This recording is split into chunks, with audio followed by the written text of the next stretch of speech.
Hello and welcome to the Voiro Podcast Season 5, Episode 13. Dun, dun, dun, dun. With me, as always, Kavita, Shenoy, founder and CEO of Voiro. I don't know if you listened to the last episode, but at the end we put out a shout out and said, Kavita, we miss you on the podcast. Oh my You were God. No, I traveling. didn't. I haven't listened to it because I just heard Anil whine about how his sound was not great. So I am not the only Yeah, you're prima not the donna. only diva. Yeah. Right.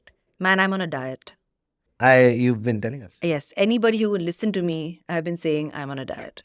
And it is shocking the amount I used to eat. In that intake form, the person who I signed up with asked me, what's my diet plan and like how do I manage my daily life? And I gave a very straight answer saying I have 3 square meals a day. I don't eat sweets and all of that. And I didn't realize how big those square meals were.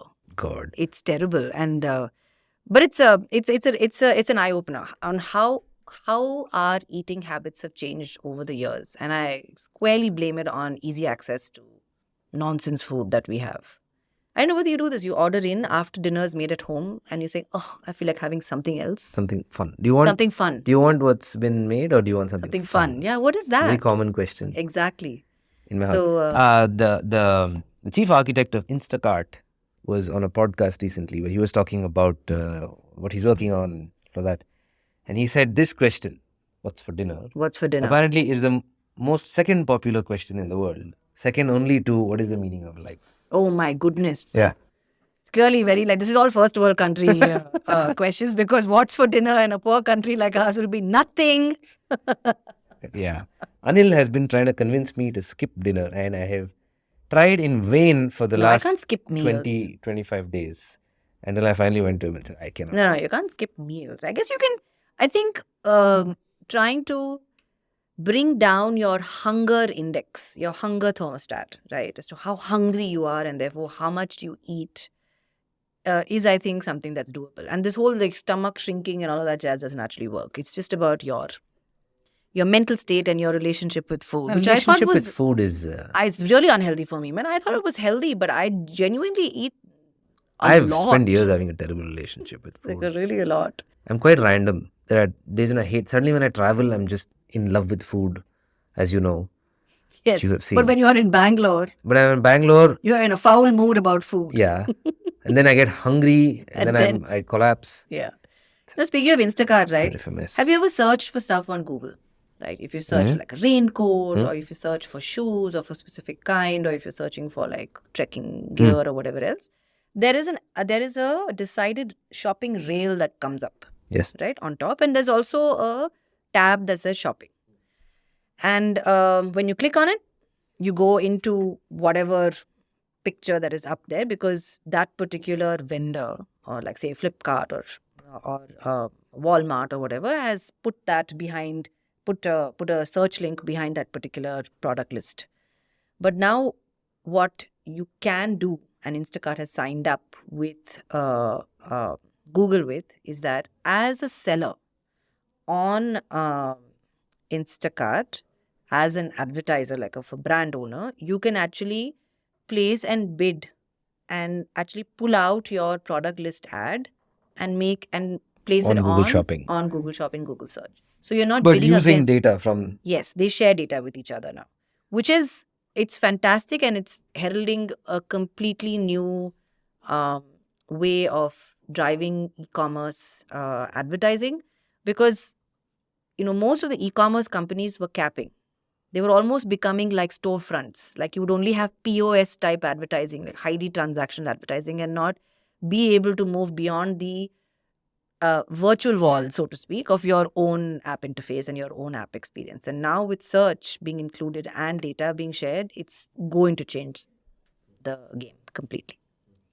So I think these new things that are coming up, right, also are rooted in the fact that we're able to measure differently. And I was reading Ad Exchange's recap of CES, and every single measurement vendor has come with their new and improved way of measuring, etc.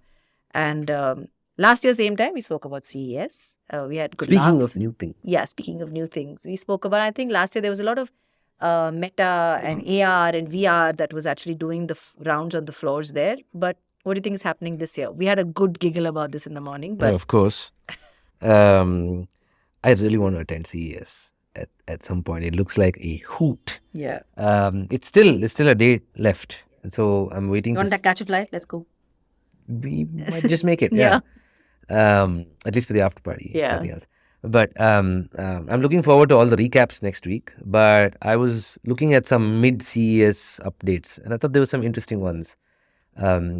First of all, AdTech God has messed around with everybody by having an Elvis impersonator hold up a sign that says, maybe I'm AdTech God. Oh, no. And he also put out another observation, which is the fact that the word IP address has now just been replaced by household ID, and everybody's happy. That's it. It's just been rebranded. GDPR, what's that? No, what is that? Nothing. It's just household identifier. Evan Shapiro has predicted that this version of CES will be all about the intersection of data and television, meaning that daily television use will move from being linear to being data-driven, and that will be a big focus.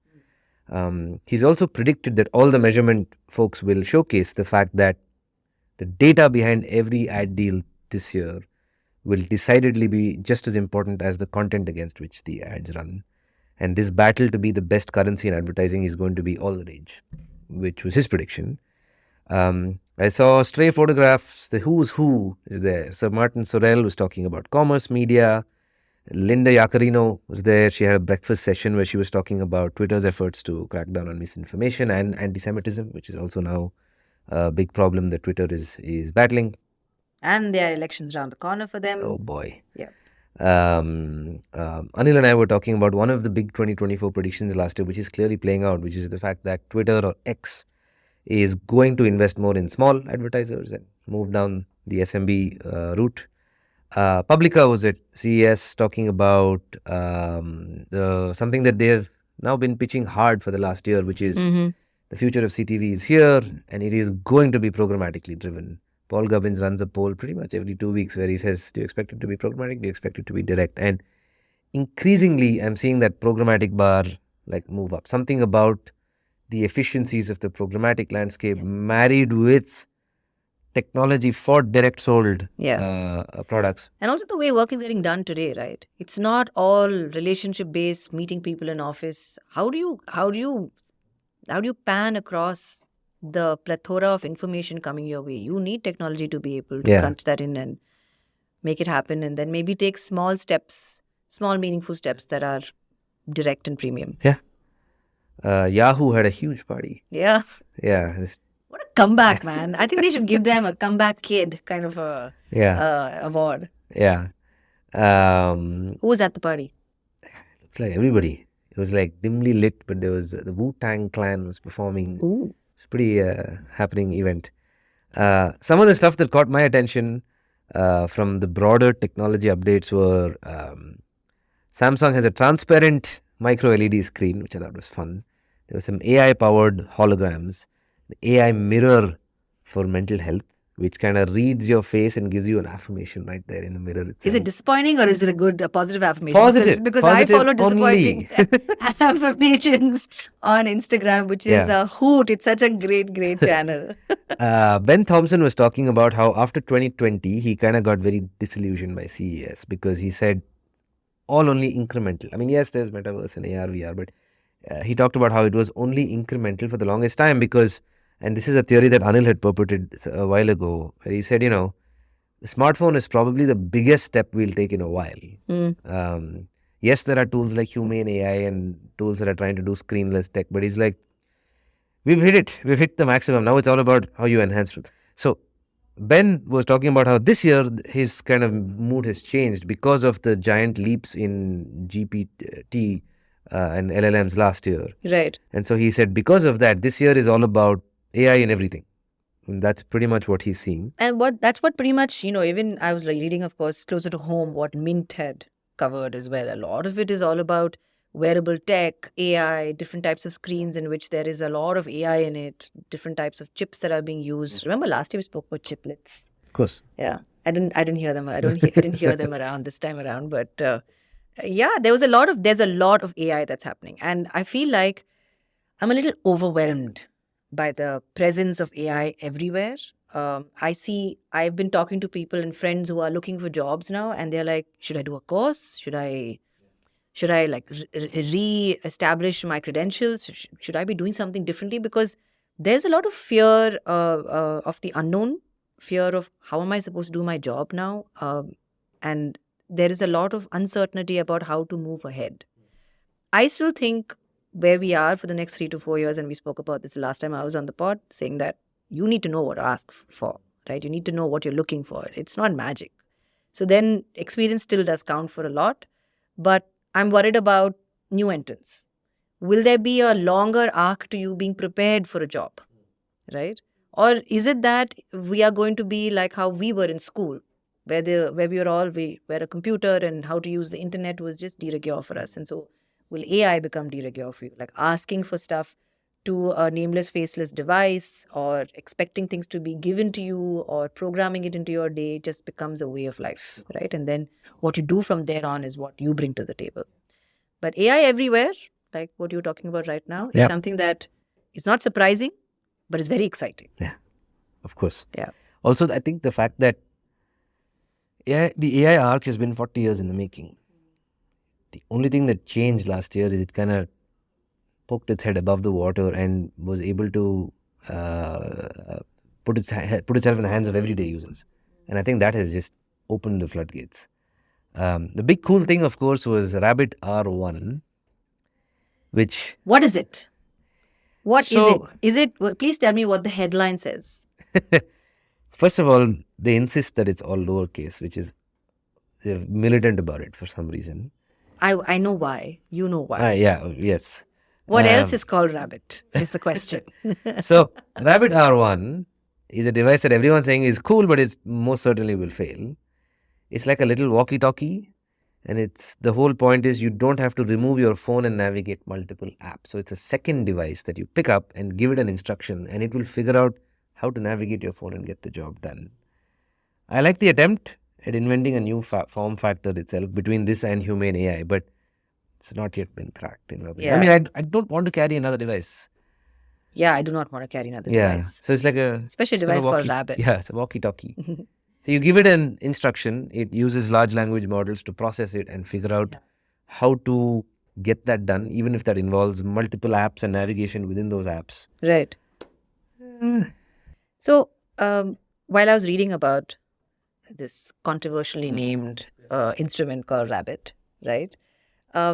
I came across the fact that the founder and even the write-ups were talking about large action models. So obviously my brain auto-corrected it to large language models. But then I went back and I'm like, oh, this is not large language models. It's actually large action models. So these are apparently like you actually make this device take an action, a complete action on your behalf. And this is something that he was talking about. This is the founder that has a 25-minute long video, which I played at 1.75x to just get through it because I was like, get to the point. I really want to know what this is all about in preparation for this podcast quite clearly. He basically says, what he says is that, right now our interface with our phones, etc. is through an app. So we fumble through a bunch of apps to get to, say, booking your car, booking tickets to somewhere or whatever else. Here, the whole idea is to ask for something to be done, and it gets done to its completion. Book me the cheapest ticket from Bangalore to Bombay and back for the 19th and 20th on an early morning flight and a late night flight back, right? And then taking into consideration maybe what you did in the past, what were your preferences, the app that you use, it will figure everything out and complete the whole thing. It's like the world's best assistant where you just give them instructions. But then here as well, I think it all depends upon what kind of instruction you give this tool, right? But we've been hearing this a lot about how there is definitely going to be a shift from dealing with what we want in an application form and moving to being more action-oriented and application agnostic. Siri tried it. Google Play tried. Google Home does it. And who else is there? Alexa, of course. And sometimes it chooses songs from any one application. It doesn't have. I don't have to tell it tell Alexa play it from Apple Music or from Spotify. It'll just play it and it'll invoke whichever app it needs to. So I don't know what logic it uses there, but I feel like that's pretty much what this is also trying to do, but in a way that it completes specific types of action to its fullest. So something new that I learned, large action models. I like the attempt. I Yeah. like the attempt at sort of putting a layer on top of our phones right now, but I still don't see this as being the solution that works. But let's see. But there have been many sort of parallel attempts at this in past CESs. You remember the year when they had that little tight button, right? Something we thought it was a joke, remember? But it wasn't. it wasn't. Yeah. I actually still don't know if it's out there in the world. Maybe it is. Order some Tide. Yeah. Just we're out of Tide. We're out of one milk. button and Amazon places the order. Yeah. But that's anyway done, right? So now today, Amazon Prime and the Amazon shopping cart are By now. are all connected. And I was listening to The Town with Matthew Bellany and Lucas Shaw, and they were kind of talking about this as well. And I learned another new word there called a closed notebook event. You know what that means? No. So if you call... So, of course, Lucas Shaw said that, hey, we both were at an event yesterday and maybe we shouldn't be talking about it. And so Matthew Bellany was, no, of course we can talk about it. They couldn't ask anybody at that party for any kind of quotes because they were from the press, right? And so they were at a Netflix party and that's where they met. And so it was termed as a closed notebook, a party where you don't really talk and you can't be quoted or talk work. Maybe you could talk work, but you can't really ask any kind of... leading questions that they could be later on quoted on or whatever, since the press was there. But new word that I learned. One, large action model, and the second one is closed notebook. So next time we throw a Voiro party, we're going to say the closed notebook party. Yeah. Right? So nobody asks us any questions. Speaking of parties, the Golden Globes Yeah. took place this week. What's your first reaction? Because we've talked about content and SAG-AFTRA and strike and all of this stuff over the last few... My first reaction is months. Thank God for Instagram. I wouldn't know anything that was happening in the world if it was not for Instagram. I mean, it could have come and gone and I would have had no idea. Because, I mean, we're sitting really far away from the center of attention. We're not in LA. We're not in the US either. But CBS had it running. They have the rights to it. But the only place that I saw stuff was, of course, the red carpet, small snippets, the debacle of the opening keynote, whatever that is called, this opening joke note. What is it called? What is the Vanity speech? Fair called it a near total disaster. That's what they call it. So there was so much Ouch. panic because I wanted to listen to this near total disaster with, what is his name? Joe Coy, right? He's a comedian. And he apparently got this gig like 10 days prior to the Golden Globes, and he tried to sit and watch everything that was nominated. And I listened, just like I listened to the founder of Rabbit. I listened to him at 1.75x speed to say, okay, let's get on with the cringe, because I was really worried that I'm going to I will give up on listening to the entire monologue. It was not bad. It was not bad. It was just cringy. It was clunky. It was not very well prepared. It was like jokes that were not. It was very like transparent jokes that really like didn't take it to the next level. And it was okay. It was not the best, but it wasn't so bad either. But if I hadn't heard it on Instagram, I wouldn't have known it was cringy, right? I wouldn't have had an opinion or waited to validate the opinion that whatever he said went, kind of proved what Barbie was trying to talk about, right? So I feel like popular opinion and, the zeitgeist of the times is being built by community platforms. And there are like inputs from various places, and, content must take these platforms seriously, which they are, because that is driving discovery, that is driving opinion, that is driving the way people actually interact with content even before they've watched that content. And earlier it was just critics or something that would be on a rating, etc. But this has there are so many versions of the truth. All truth, but all opinions. But that can shape your opinion as a user a consumer who's going to watch something. So I went with my heart in my mouth thinking, oh my God, am I going to get really irritated by this person? And I literally, like, before I could even give him a chance, I was like 1.75. Let's just get on with it, right? I don't want to hear this in real time. But it was painless. It was not that bad because I was just trying to do it for an academic purpose of trying to get an opinion on what did he actually say. But I think no Instagram, no love for any content. I genuinely, I am having a moment with Instagram, really. I think all of us are, right? We were talking about this earlier as well. Yeah, so Golden Globes has always been the first of its kind for the award show. It's always something that everybody's like kind of preparing for. Long road to the Oscars. Long road to the Oscars. Yeah. Lots of opinions on why some of them won and who will win later on. But I didn't know it was so small. Did you know it was so small? It was tiny. It was like in a little hall with little dining tables, very intimate. And it felt really tiny. I thought it was much larger. The viewership larger. has also dropped significantly from... Yeah, it has. It's But like not half bad. of what they had in 2020. Yeah, but it's still not bad. Yeah.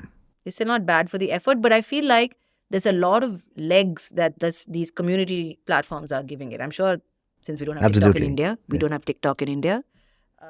There's Instagram, right, that gives them... Do you think TikTok will remain in the US after this year? Yeah, they will. They will.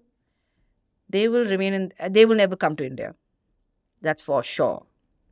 But they will definitely remain in the US.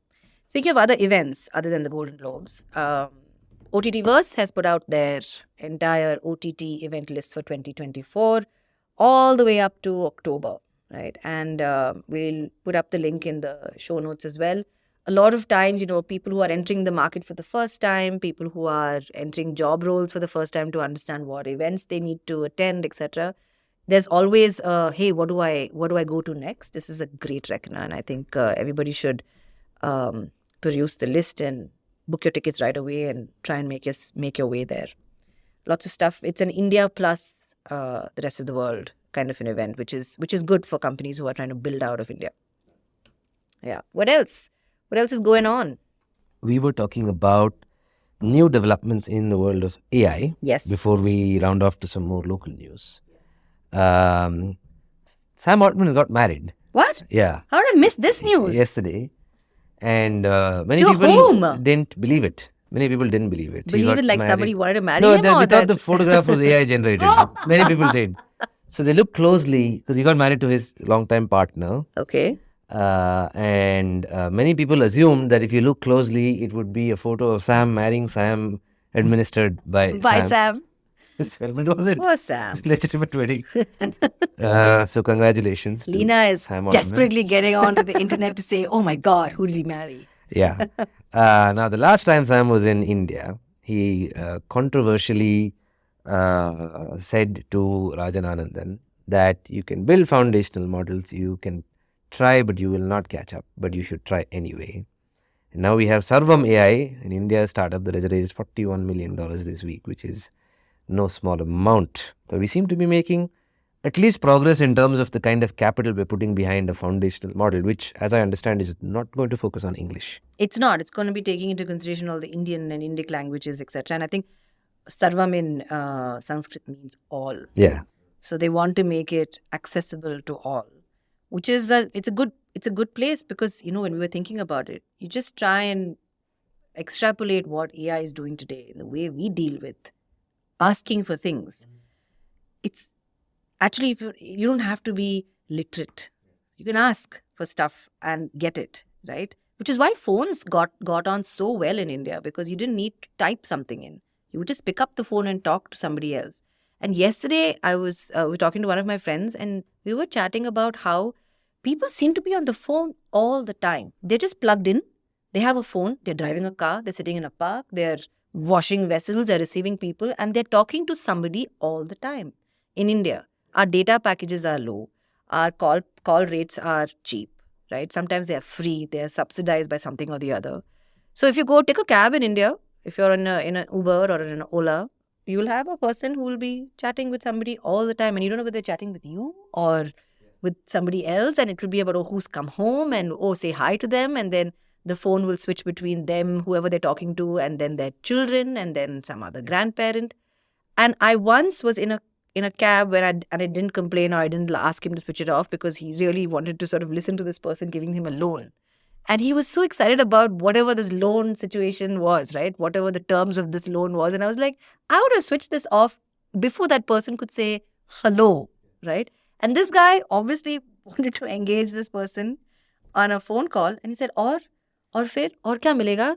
And then that guy was like, whoever was on the other side was on that script, whatever they had to tell Someone's this. listening to them. Someone listening to them, and so the cab guy was tickle pink with whatever the deal was, but it was almost like entertainment for him. He obviously didn't want the loan, or he just wanted to listen to this person talk.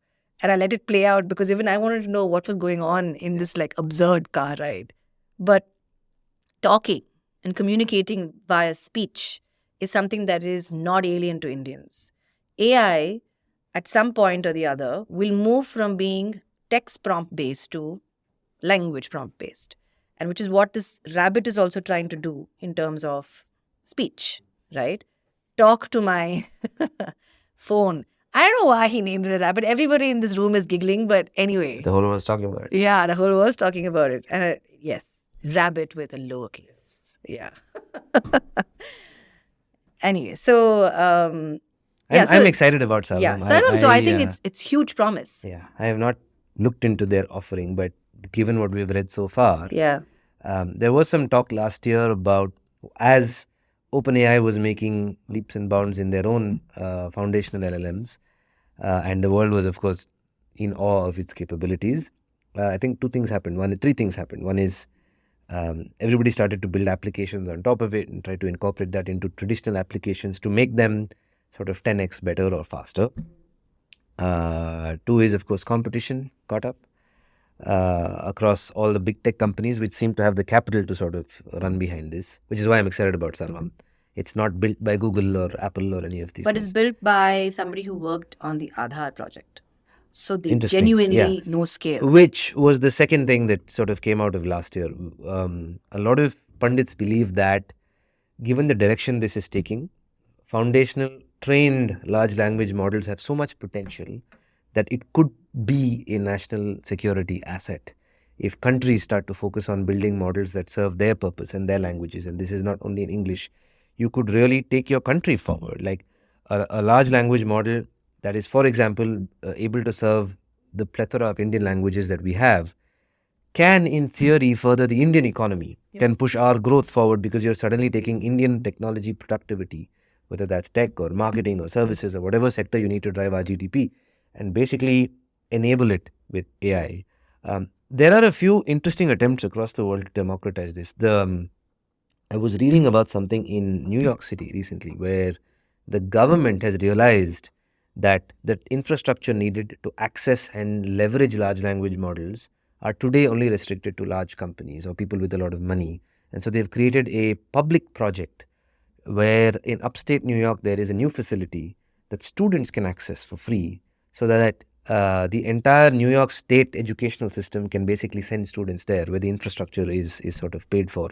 And they've pledged, I think, $250 million over the next 10 years. So there's a lot of a movement in the direction of building or democratizing access to large language models, using it as a national asset or for national security. So I think that's interesting.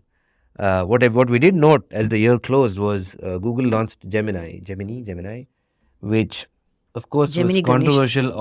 Within 24 hours it stirred controversy because the video was staged. And so what went from an extremely impressive video where, we're showing a hand and saying, what am I showing? What is this? This is a duck. This is a banana, whatever that was. Then proved to not actually be the way that event transpired. So it was not a video. It was like pieces of video sliced together to make it look faster. And I don't know why Google did that. They shouldn't have. But that being said, it took me a while to understand the difference between Gemini and Bard. Because I think Google always has had this problem naming their applications. But Gemini still looks like it's sort of chugging along and making Bard more powerful. So. Yeah. And I think like every single company that has enterprise products will have some version of an LLM that's powering AI. Copilot was launched quietly at CES as well by Microsoft. And I think it will slowly but surely like seep into our daily lives, how work gets done. And we'll soon suddenly find ourselves at this juncture where we have to figure out what next. And that will force the next evolution of AI. But the other thing about Sarvam that I was excited about is language preservation as well. right? And Oh, absolutely. yeah. And there are so many languages in the Northeast and even in down south, etc. South, of course, we are familiar with most of the languages, but the Northeast has like a lot of different languages that have borrowed from each other, but there are different words for it.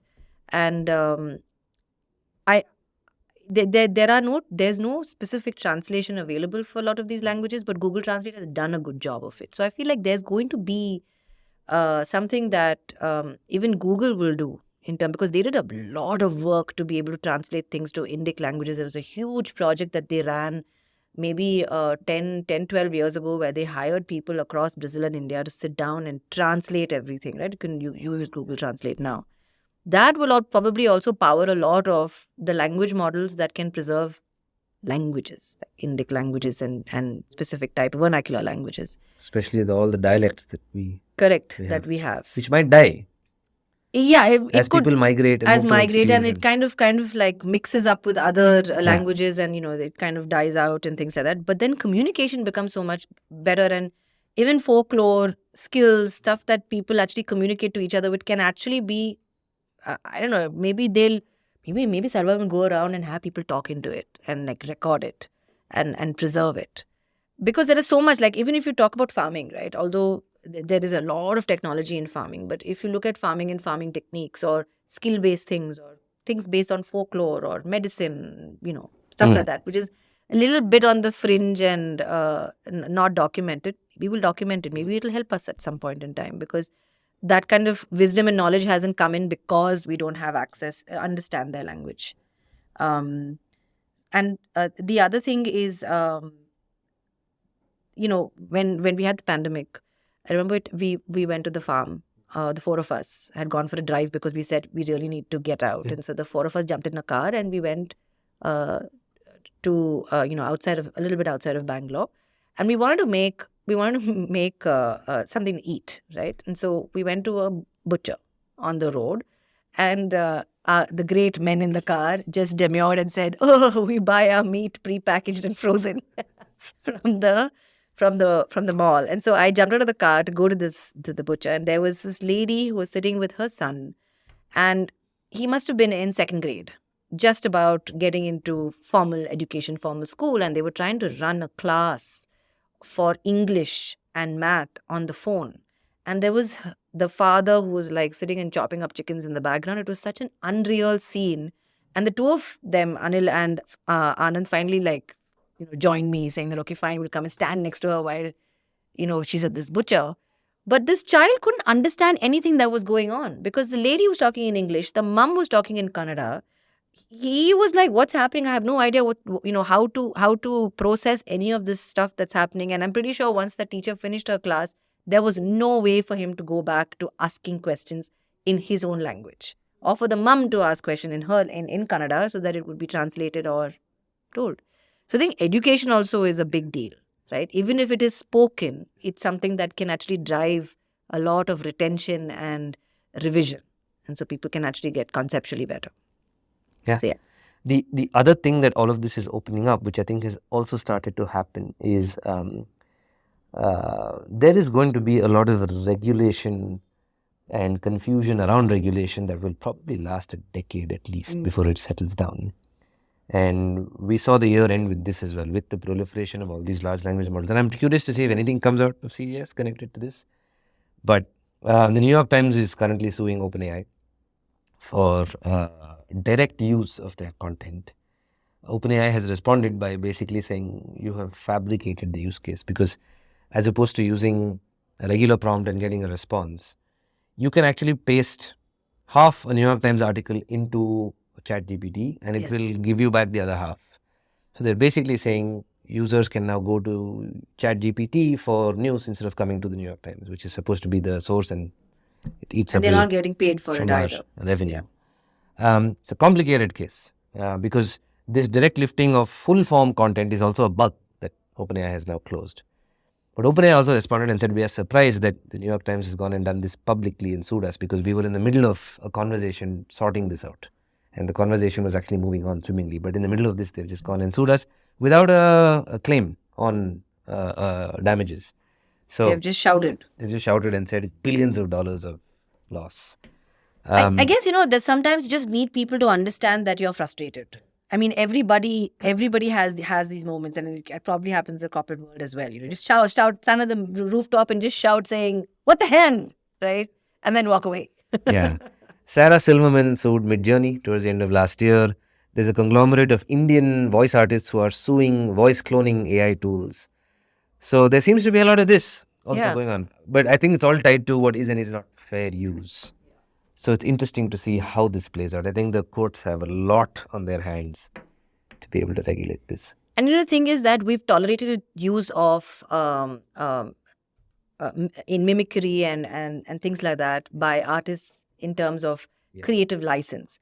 You could do the from Shah Rukh Khan and be him, or you could use an Amitabh Bachchan voice, or you could have a high pitch voice of somebody else. But the point is, it was creative license at that point, and it was helping some kind of material. But now people are making money off of it that they could have made, or there could be some license that they could get for use as well. So I think there is it is not just it's not just about just use, right? But it's about, I need to get remunerated for this as well. I'm losing out on some revenue that I could make, which is also fair, right? That's something that we could get.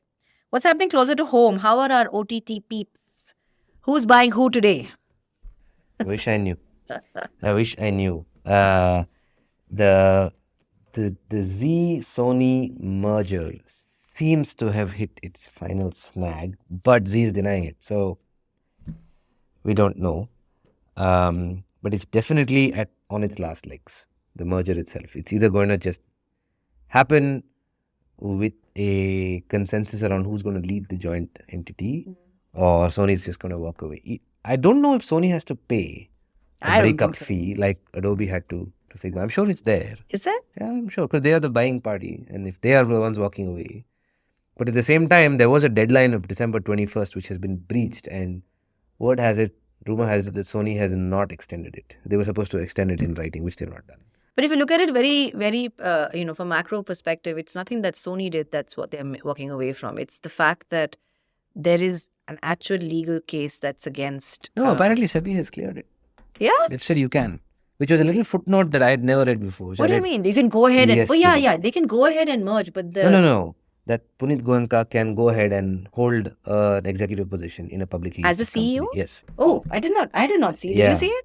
But Sony shareholders and the global entity behind Sony is worried about doing it. So it's not that there's a legal blockage anymore. That apparently isn't. Oh, this is in one article, in one sentence, I spotted it, and I'm just like, hey, this is new. Because I always thought that was the problem. Yeah, which is what even I It's legally not allowed, and they're still holding on to it, and these guys want NPCing to be this. Yeah, like he can be the acting CEO till all of this is clear. But apparently he's cleared. He's cleared, so now it's just down to them not wanting it. Even though he's been cleared legally. I wonder why though. Curious. I think there's some global dynamic around the optics of it that's playing out.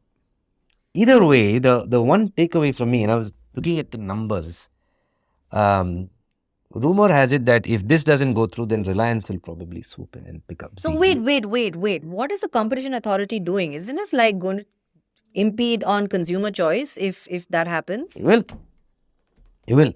Everyone's expecting. Or maybe they'll do the same thing as they did with Hotstar, where they will not be the majority shareholder. They will be the minority shareholder.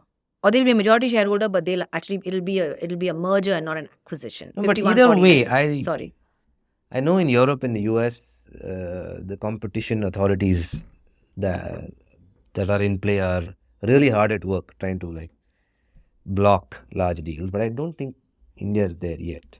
So even with Disney and Reliance, it looks like it will sail through. Yeah, I think that will sail through. I think that's if good. That sails through, then it will also sail through. I suppose. Oh, God. But here's the little footnote that I think is interesting given all the conversations we've had on this podcast. This will put something to the test, which is if Reliance does go ahead and buy Hotstar, and then if Reliance does go ahead and buy Zee, for example, then there is a world where they can survive with a streaming model because of the balance sheet of the Reliance family that is there to buy them time. But if Zee and Sony merge on a standalone basis, they don't have that backing, which means they have to crack their business model. Streaming has proven to be very hard.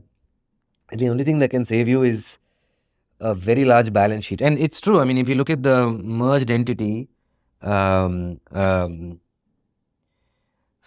did 6,600 crore last year. Network 18 did 6,200 crore last year. The Reliance Star business, looking at a valuation of 9,500 crore. This is all a drop in the ocean for Reliance, for the larger family, which means if this entire piece needs like a decade to figure out their business models and actual use of technology, they can do that under the umbrella of Reliance. But on a standalone basis, the clock is ticking. There's nobody to bail them out, no one to give them money. And especially in light of all the latest legal issues, borrowing money might still be hard for them. I think that's the big takeaway. Also the market, who's giving money? I think that's the big takeaway for me, is on a standalone basis with no giant balance sheet to keep the clock ticking.